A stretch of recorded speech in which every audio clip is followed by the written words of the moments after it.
Welcome, Whiskey Ball. I'm Daniel. I am. Oh, it's got a string? Yeah, so I have questions It's like about one of those this. old-timey twine. Do you want to drink it first, and then I'll sort of rant a little?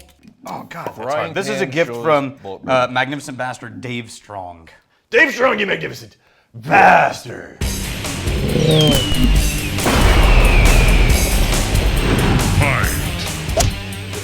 This is Cape Fear, Cape Fear. Frying Pan Shoals Bourbon. Shoals? From the Cape Fear Distillery. All right, so there's water involved. That's a thing. I like the twine. It's a little subtle thing, but it's a nod to kind of where they're coming from. Yeah, but okay. So first, let's just taste it. It's a fiddly bit that works for the theme. And they've gone into full tide, half tide. But you'll see on my. Look at this. Yeah. It's clever. They're putting Yeah. the thought into this. Yeah. I like that. I'll go into my rant in a second, but it doesn't have to do with that. That's heart of ground. Or sort of does. That's Heart of ground. Yeah. Heart of ground. They've owned the boat thing. Yeah. So first, let's just try it.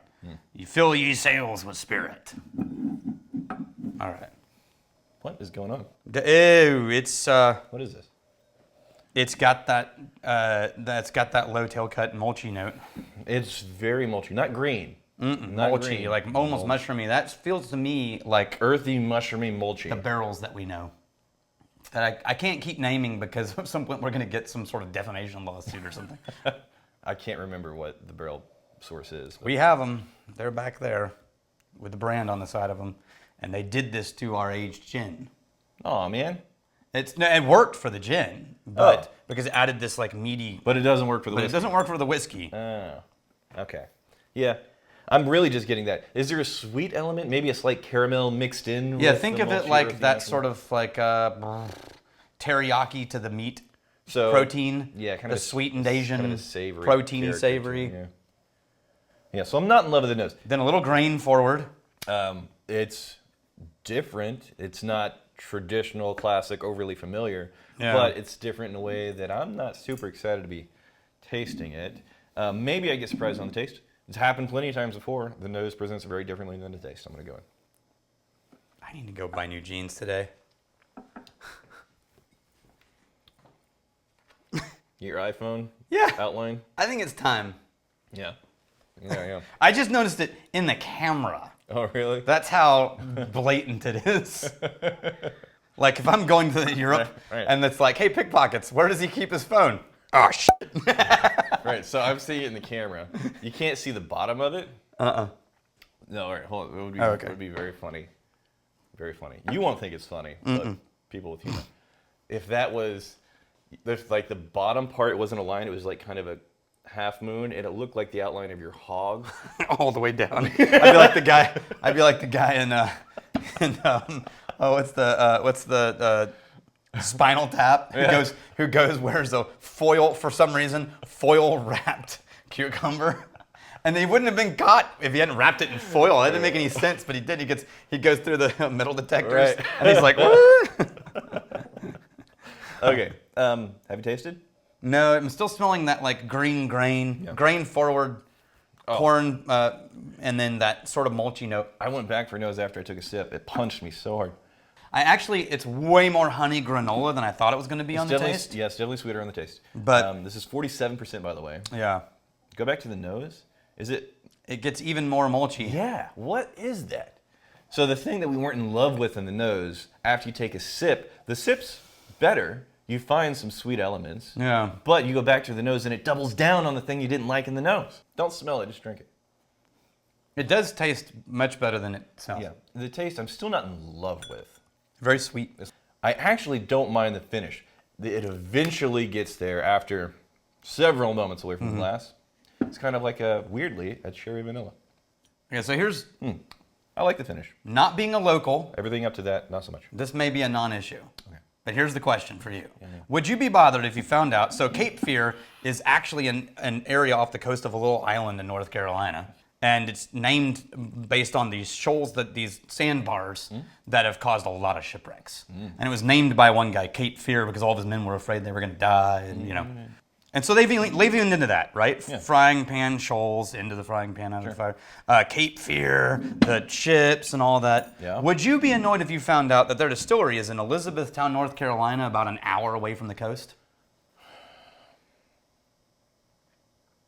Now they're on the Cape Fear River, No. Well, if they're on the river, that eventually leads into the ocean. I think the river was enough. You think so? I think the river's enough. Okay. Yeah. Asking the locals, if you live anywhere near there, does it feel like appropriation, coastal appropriation, to be like, oh yeah, we're coastal. Where? Well, about an hour that way. Right. I do. I think the river's enough. I think even if like the founder, he grew up on like Cape Fear, and that's his thing. And he's just the other way is he had like a lot of memories and stuff. Then like, okay, yeah, own that. But the fact that they're on the river, I think it's fine. You know, there's places on the Gulf Coast in Texas where you can't be on the water. Like the closest accessible where you can build buildings and they stay upright is like 30 minutes from the coast. Yeah. So it could be that between Elizabethtown and Cape, it's not a lot there. I can't speak much to North Carolina. My wife's from South Carolina. Right. Tremendous amount of swampland. A lot of hate between those two states. They just can't hang out. They don't go visit each other. There's a tremendous amount of swampland, which does make it tricky to build in certain spots. But you're not going to be an hour off the shore. Yeah. So I'm just curious about that. Yeah, and also, I mean, I would definitely leave it up to the locals. Yeah. Like the whole idea of getting offended on behalf of somebody. That's why I'm asking. Yeah. No, it only bothered me because I was like, this is super cool. They have boats off the side of their distillery. It's like, well, no, not really, probably. Unless they have a river boat. The river, it works. Yeah. And they call it coastal style. You know? This shifts gears a few different times for me. Once you approach the nose, like, all right, I'm not super excited. You get into the taste, it's like, oh, better than what I thought. And then if you don't drink for a minute, you eventually let the finish land. I actually really enjoy the finish. Yeah, I could be okay with the palate. Given enough time. This is best when you stop drinking. Really can't get into the nose. All the earliest part of the experience, it's the least good. Yeah. And the more of the closer you get to the back end of that experience. Right. Yeah. Love me some back end. Just gonna let that. Oh, and they called this on their website also, by the way, never filtered, never cut. Well, you have to cut. Well, you definitely cut. It's 47% alcohol. They're talking about proofing. Yeah. Cut with water, not cut. Their whole website says never filtered, never cut. Right. So it's cut in terms of the popular vernacular of cutting with water, not what they mean from heads, hearts, tails, cuts, because you definitely cut it. No. But I'm saying I have a hard time believing that they didn't proof it down, but it came out of the barrel at 47. They could have a little semantics. Proofed it down before they put it in the barrel. If they could have done in-barrel proofing, or they could have put it in a barrel proof entry of like 100? Could that, if that's 110? If that's the case, if they didn't proof it down after it came out of the barrel, could that be what some of these weirder flavors are coming from? Maybe it wasn't high enough proof to tease out. The lower the proof, lower the more proof sugars. teases out the sweetness? Yeah. Okay. Higher proof pulls more tannins. Well, then I would expect more sweetness. Yeah. I mean, it is. It shows up on the taste a bit more, but it's still comparatively. The palate has a lot of sweetness. Comparatively to most American whiskeys, though, it's not tremendously sweet on the palate. Yeah. I don't know. I would argue that. Are you trying to get me to drink it again? Yeah. Sorry. Because when I first tasted the palate, I thought that's one of the sweeter bourbons that I've had. It's simple sweet. It's like a white granulated sugar. Yeah. But I think there's more deep, rich sugars that come from most other American whiskeys. We have Jameson Woodruff. It has been 0 days since the MGP. Yeah, but we've talked about this before, but it's really funny. Like the injury counter, but only since MGP, and we just reset it in the background. I've said this before. How shitty would the state of whiskey in America be if MGP was bad? Oh, God. Because they're by far, for most distillers, the most convenient. Yeah, but it wouldn't have lasted. That's what. They wouldn't have made them who they are. I don't know, man. I think with enough of a head start and with a tremendous amount of scale, the power of convenience. No, because that's called Canada. But they could have easily and more cheaply gone to Canada in a lot of cases. That's what a lot of the northern states are doing. Okay, so this is something I'm not familiar with. What is the sourcing situation look like in Canada? You have many sourcing options coming out of there? What do you got? Yeah, well, I mean, you got Alberta. There's a lot of ways to source Canadian. Okay. Is there a way for us to source good Canadian? Because we've had good Canadian. That's called Whistle Pig. Basically, Alberta Distillers is the best source for like a really solid actual rye made with real flavor. Is that it? Everybody else is tending to blend things. If we could get into Canada at the other distilleries and get some of the stuff they have before they start dumping it all together, maybe, but you have to really be in the know on that. Vagabond Wastrel. Australia is too funny to be real. They lost 3 wars to birds. Oh, dude, let me see this. So here's the story. Are you ready? Yeah. They lost 3 wars to birds, and on the second war, they were outflanked by the birds. Dude. What is happening? I had to look this up. What is the bird war? It's called the Great Emu War. Oh, those are one of the. That's a big bird. 20,000 plus emus became an infestation. Yeah. This is right in the early 20s, 30s. An emu is a bird the same way the tiger is a cat. Yeah. That is a big bird. Yeah. So basically, this is early 1900s. Yeah. And they have all these farmers. They have an emu infestation. And so they decide we're going to call in the military. Yeah. The first 3 interactions go like this. The military shows up with machine guns. These are early machine guns. Yeah. Couldn't find any birds because the birds were so good it's guerrilla warfare at with the birds. Seeing them coming. Right. At one point, one of the generals or one of the officers filed a report saying, "We've noticed that each group of birds has a leader who stands lookout while the other birds are ravishing the fields. And when we come, the lookout alerts them, and they're gone before we can get to them." Right? This is not like easy terrain, right? And so they managed to kill a few birds, like less than 20, right? Out of the tens of thousands. Right. And so they're like, this is not working. So the second one, they hear about a really large group of like hundreds and hundreds of them. They head that way. They go to kill them. They pull the triggers on the machine guns. It jams. They kill like 12. Oh, man. This is a crack squad, right? And then so they're like, no, cancel everything. Third group, guys, new plan. We're going to mount the machine gun to the truck. Okay. Right? Yeah. Okay, to me, this whole story feels like a Whiskey Tribe shenanigan.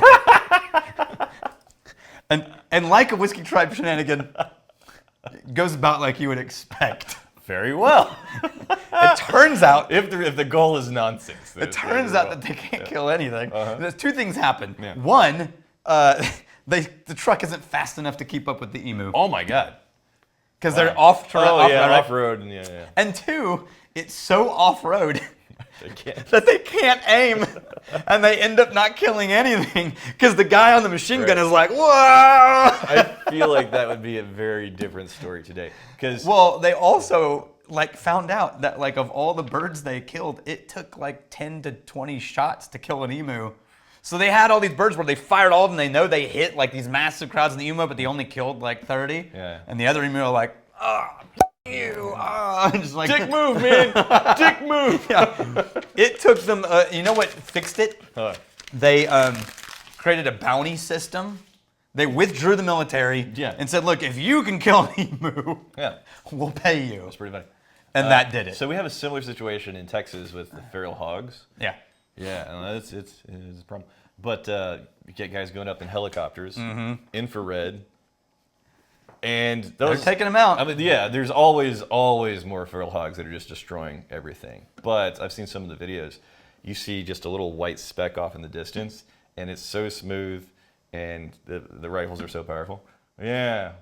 So these days, let's bring some Texans and helicopters over to. Yeah, well now, you have to go back in time 100 years. So now we're dealing with the great koala infestation of 2022. Oh God, no! It's hand-to-hand combat. It's a bloodbath. No, why are you gonna do that? That's terrible. We're losing Australians by the truck.